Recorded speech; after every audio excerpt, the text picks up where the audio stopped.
En banlieue parisienne, l'attrait d'une ville se mesure d'abord à ses transports en commun.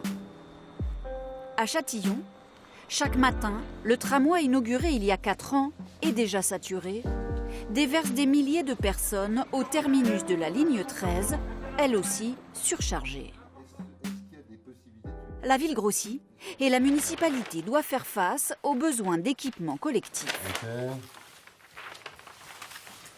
Et l'idée, c'est que l'on puisse utiliser ces locaux pour la ludothèque et qu'on fasse une ouverture sur la médiathèque qui est mitoyenne. Par rapport à nos chiffres actuels, il y a 55% de nouvelles familles qui viennent s'inscrire à la ludothèque. C'est énorme, c'est vraiment énorme. Donc, ce qui représente à peu près 78 familles nouvelles, donc juste sur ces 3 mois-là.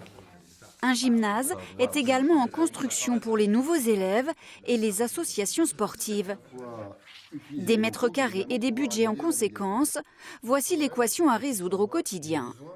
C'est vrai que c'est un challenge, mais là on essaie d'y répondre. Alors est-ce qu'on y répond totalement? C'est vrai que ça peut paraître compliqué, mais je pense qu'aujourd'hui on a, tant en installation sportive, mais également en équipement scolaire, et essayer de répondre à la demande. À Châtillon, en une décennie, la population a gonflé de 35% pour atteindre aujourd'hui plus de 38 000 habitants. Alors partout, les bâtiments neufs sortent de terre à la grande joie des promoteurs. Si vite que les équipements ont parfois du mal à suivre. Cette école, par exemple, inaugurée en 2015, doit déjà être agrandie. 3 nouvelles classes ouvriront à la rentrée prochaine.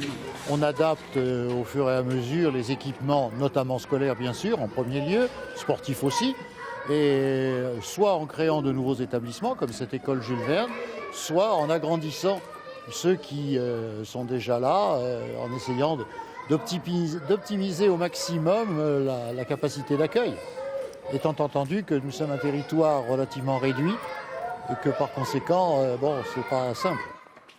L'opposition municipale dénonce, elle, l'urbanisation galopante de la ville. L'un des enjeux des prochaines municipales sera d'ailleurs la question de l'implantation d'un nouveau lycée sur le territoire de la commune.